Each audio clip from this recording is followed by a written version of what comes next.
My name's Julia Bennett, I'm 32, and last month my whole world blew apart over a family dinner in Seattle. The house my grandparents left me, the one I cherished like a piece of them still alive, suddenly turned into a war zone. My sister acted like it was hers, and my parents backed her up every step of the way. That favoritism had been there all my life, they spoiled her rotten while I fought tooth and nail just to stay afloat. That night things exploded. My sister slapped me hard across the face, shoved me toward the door with so much force I nearly hit the floor, and screamed, "Get out of my house." My parents didn't move an inch. They just sat there with dead eyes while I stumbled outside, my arm aching and my chest pounding. I stood under the yellow glow of the streetlight, staring at the locked door, my breath fogging in the cold night air. A week later, I made my first move. A package showed up on their porch, and not long after, my phone lit up with 45 missed calls from my mom. Her voice messages were desperate, pleading with me to undo it all. But the truth was, there was no mistake. I finally texted back 3 simple words: "Get out now." Before I dive too deep, I want to pause and ask you something. What time is it where you're listening, and what city are you in? It blows my mind to think about how far this story might reach. Now let me backtrack a bit. A week before that chaos, I was in my tiny Seattle apartment, setting the dining table and praying a family dinner might patch up old wounds. I'd spent hours cooking lasagna using Grandma Eleanor's recipe. The smell of garlic and tomatoes filled the place, reminding me of the warmth I used to feel in her kitchen. My sister, Amanda, who's 3 years older, strolled in late with my parents in tow. She gave my home that same old sneer, the one she always wore like armor. Mom, Linda, shoved a grocery store cake into my hands and muttered something about traffic, while Dad, Martin, barely said hello before asking for a beer. I forced a smile, laid out appetizers, and told myself I could keep the peace. At first, the conversation was harmless, updates about their book club, little comments about work. Amanda barely looked up from her phone. When I mentioned a new budgeting app I'd been developing at work, Mom brushed it off and immediately turned the spotlight to Amanda's latest venture. Amanda perked up then, bragging about her fitness app that hadn't landed a single investor. "People just don't see my vision," she said, flipping her hair like she was pitching to a room full of millionaires. Dad nodded like she was a genius. "Don't worry, sweetheart, the right investor will come along." I bit my tongue, but inside it stung. Their bias was nothing new. Still, things only really shifted when Mom casually asked if I'd updated the kitchen in the house my grandparents left me. Her tone was too smooth, like she was testing the waters. Amanda jumped in fast, saying the place would be perfect for her. I froze mid-bite. "It's my house," I said flatly. Amanda leaned forward, her voice sharp enough to cut. "You don't need all that space, Melissa. I'm starting over after my app flopped. I'd make better use of it." My chest tightened. "Grandma and Grandpa left it to me, Amanda. Not you." Dad cleared his throat. "It's a family house, honey. Maybe think about sharing." Mom followed right behind him. "Amanda's struggling, you're doing just fine." I clenched my jaw and tried to keep my voice steady. "Fine? I've scraped for every dime I have while you two handed Amanda whatever she wanted." Amanda's eyes narrowed, her face dark. "Don't act high and mighty just because you build apps nobody even uses." That jab hit, but I stood firm. At least I'm not sitting around waiting for handouts. The room fell into silence. Then Amanda's chair screeched back as she stood up, calling me selfish. Before I could even react, her hand whipped across my cheek, leaving it stinging hot. She grabbed my arm and shoved me toward the door like I was some intruder. "Get out of my house," she shouted, as if my apartment somehow belonged to her. I stumbled across the threshold, fell onto the grass, and scraped my arm on the pavement. My parents sat there, stone-faced, without a single word of protest. I pulled myself back to my feet, tasting blood on my lip, and stared at that closed door. Something inside me snapped. "Game over," I whispered, brushing dirt from my sleeve. I got in my car and drove to the nearest coffee shop, hands trembling on the wheel. My phone buzzed, a text from my coworker and close friend, Fiona Clark. "You okay? Call me." I rang her up, my voice low as I explained. "They want the house, Rebecca. They're convinced it's theirs." She didn't hesitate. Melissa, you've got to protect yourself. Start digging into everything you've got. That night, sitting alone in my apartment, I opened my laptop and pulled up the deed to the house along with Grandma Eleanor's will. I wasn't about to give up without a fight. The next morning at my desk, the sting of Amanda's slap still fresh on my cheek, I stared at the glowing screen. The words from the will echoed in my mind, "Melissa, you showed us true love."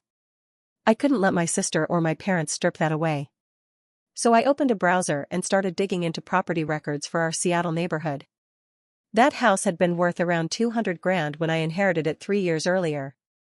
Now, thanks to the tech boom, it was pushing close to $1 million. My hands finally stopped shaking when I realized just how much leverage I had. I called Rebecca back, my closest ally in all of this. Her tone was sharp. "Melissa, you've got to lock this down. They're counting on you folding." She passed me the name of a lawyer she trusted, Denise Porter, a property expert. I called Karen and laid out everything, Amanda's demands, my parents' silence, the house.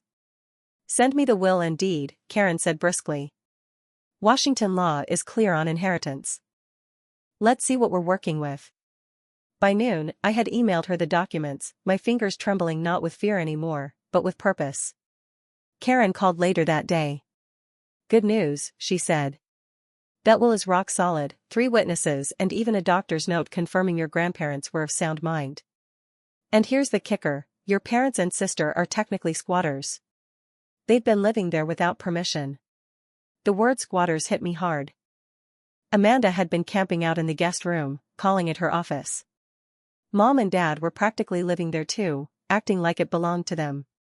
Karen went on, "You can file an eviction, 72 hours by state law, or you can sell it outright. Your choice." I dug deeper, scrolling through old emails.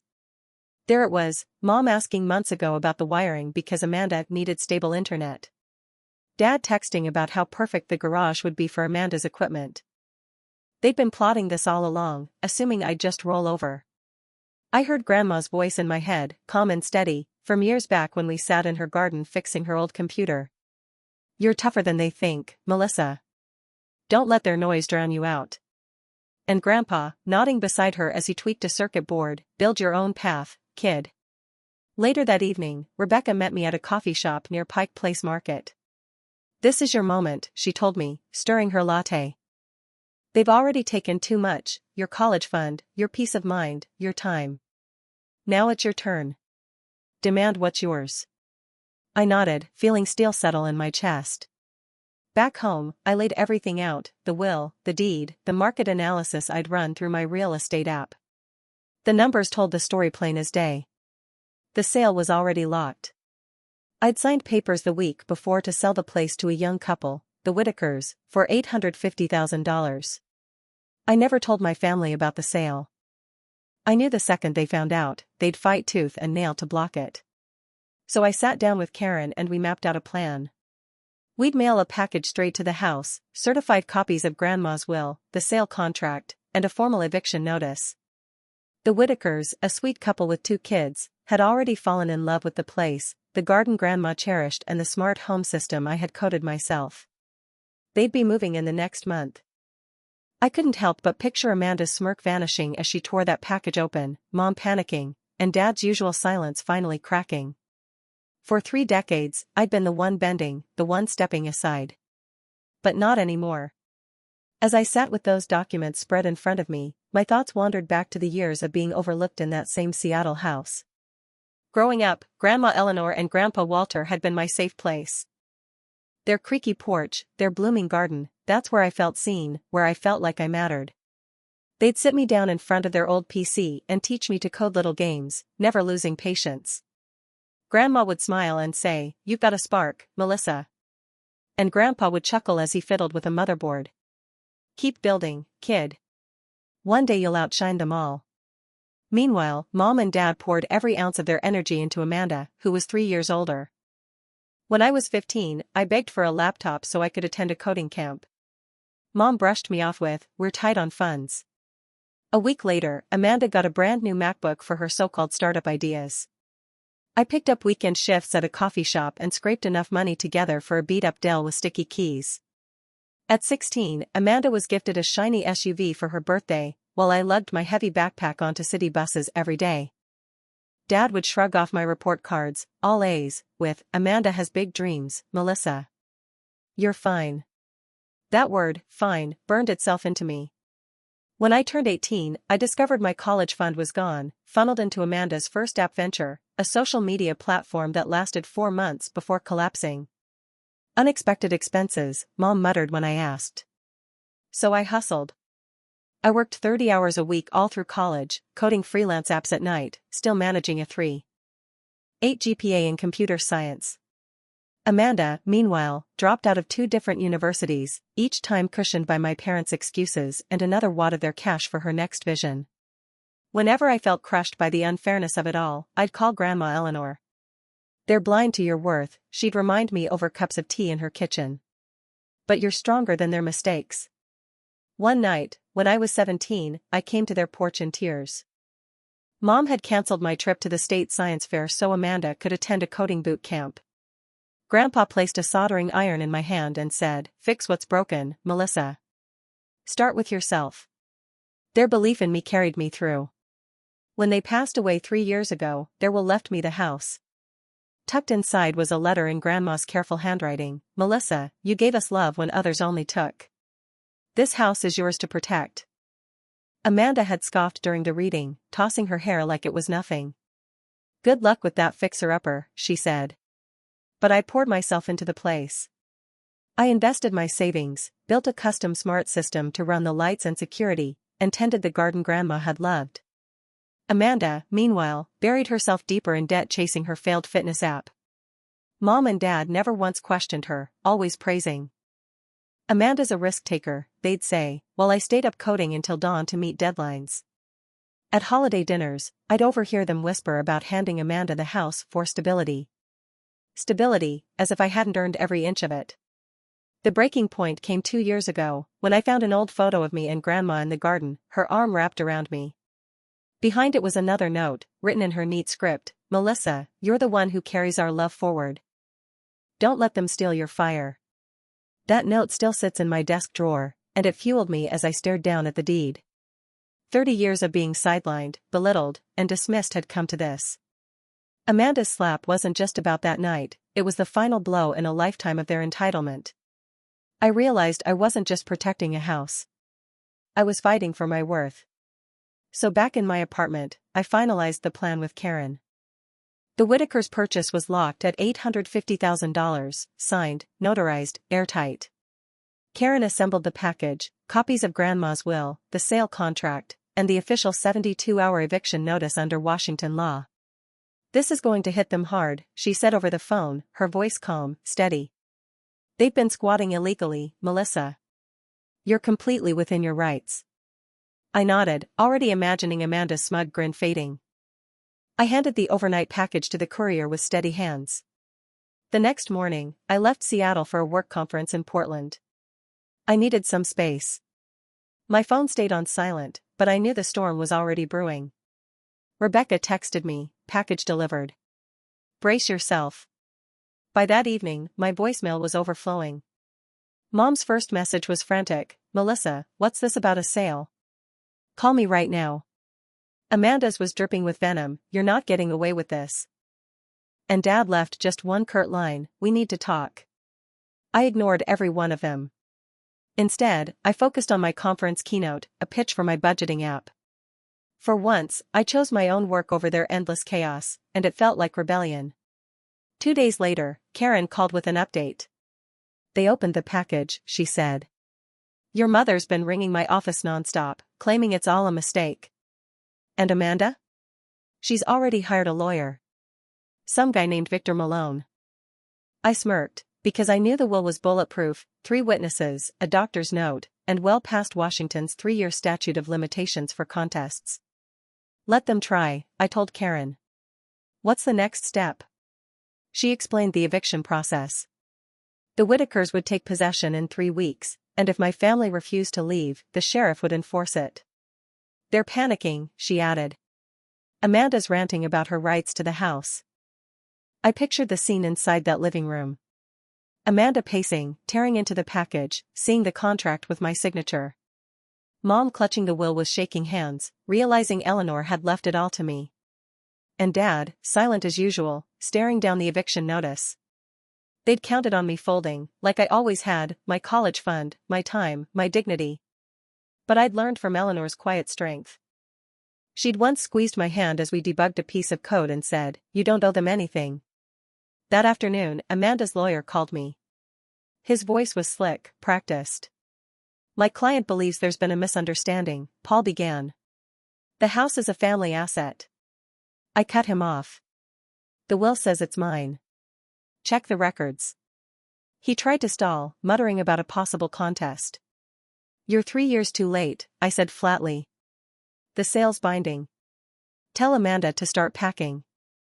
Karen confirmed later that Paul had dropped it. He admitted the case didn't have a leg to stand on. Washington law wasn't bending for my sister's entitlement. I stayed in Portland another day, letting them all stew. Rebecca kept me updated. Amanda had already posted a long rant online, painting me as some kind of traitor. Mom tried rallying cousins, spinning the story to make me sound like the thief. I didn't bother answering. Meanwhile, the Whitakers, blissfully unaware of the drama, sent me a thank you email. They wrote about how much their kids loved the garden and how excited they were about the smart system I'd built. "We can't wait to move in," they said. I smiled as I read it, knowing Grandma and Grandpa would have been thrilled to see their house in the hands of a young family who actually valued it. When I finally got back to Seattle, I met Rebecca at a diner near my office. She sipped her coffee and said, "They're unraveling, Melissa. Amanda's lawyer bailed on her, and now your parents are begging for a meeting." I shook my head. "No more meetings. They already made their decision. For years I bent under their demands, but the eviction notice, that was my breaking point." Amanda's slap, their silence, every moment had been leading here. This wasn't just about selling off a house. This was me finally cutting the chain. 3 days after that package landed, the first cracks started showing. Amanda's lawyer, Victor Malone, sent one last email, basically admitting there was no way forward. Washington's 3-year limit for contesting a will had long since passed, and every document was rock solid. The Whitakers, the new owners, were moving in less than 3 weeks. Amanda, Linda, and Martin had exactly 72 hours to clear out before the sheriff made it official. Karen called me while I was staying at a hotel in Portland. Her voice was steady, almost calm. "They're done, Melissa. The house is gone for good." I leaned back in the chair, a wave of satisfaction washing over me. For once in my life, their entitlement held no power. Back in Seattle, Amanda's world started collapsing. Her fitness app, already on shaky ground from late loan payments, went under the moment creditors realized her housing was unstable. The bank swooped in, seized her assets, and left her with nothing but a leased car she couldn't afford and a mountain of debt. She turned to social media, painting herself as the victim of my supposed greed. That move backfired when cousins and aunts filled my inbox with angry messages. I just forwarded them a copy of the will and the sale agreement. Grandma Eleanor's words said more than I ever could. One by one, their voices went quiet as the truth sank in. Linda and Martin didn't escape either. To help Amanda's startup, they had refinanced their own house 2 years back, a dangerous gamble in Seattle's unpredictable housing market. With Eleanor's home gone and no money coming from me, the bills piled too high. They filed for Chapter 7 bankruptcy, which made the local papers. Their suburban home, once their trophy, got foreclosed. They ended up in a small rental apartment downtown, and their friends slowly drifted away. Linda stopped getting invited to her book club. Martin's golf buddies quit calling. I kept my distance, watching from my own apartment in Seattle. Rebecca met me for lunch one afternoon near Lake Union, scrolling through her phone with wide eyes.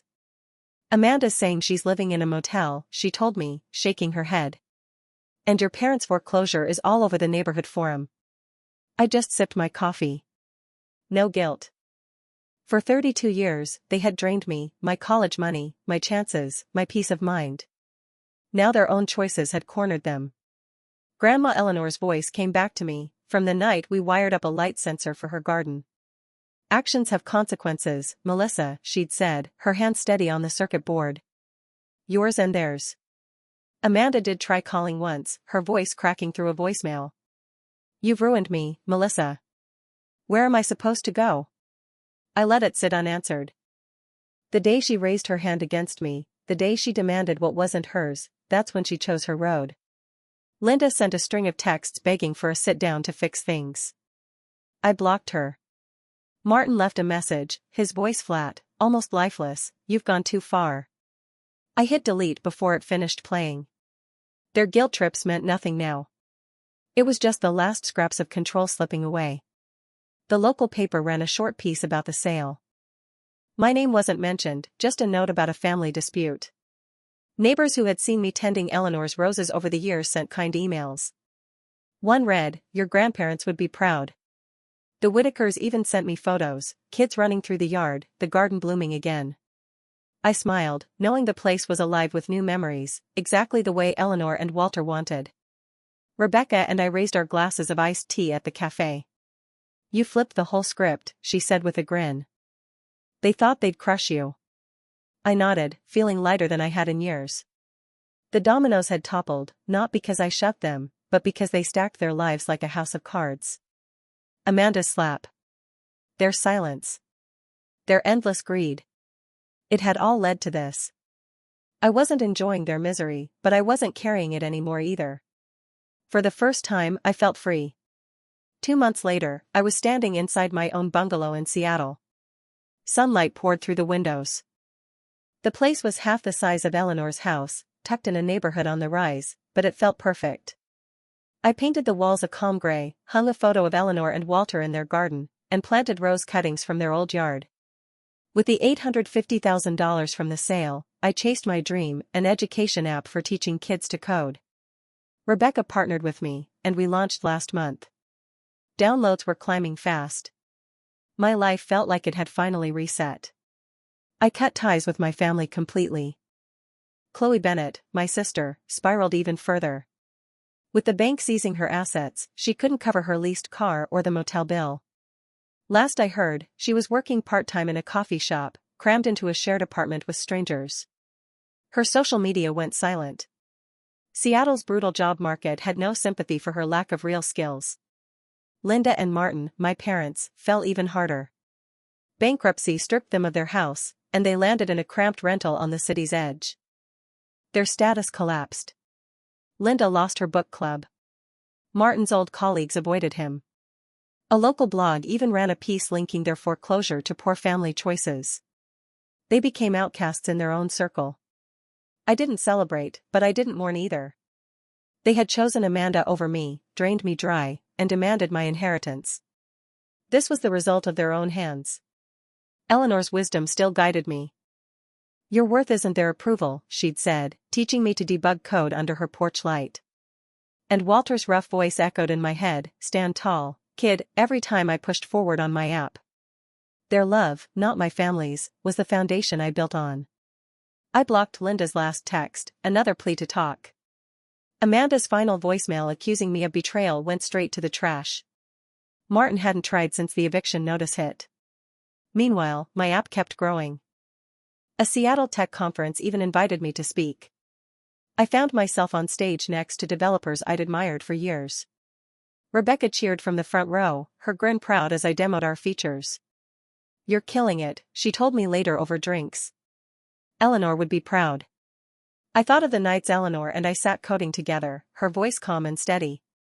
This wasn't just an app, it was my way of carrying on her belief that building something matters. One evening, I drove past Eleanor's old house. The Whitakers were settled in, their kids' bikes leaning against the fence, roses brighter than ever. A wooden sign by the gate now read, "Eleanor's Garden." I didn't stop, just slowed long enough to take it in.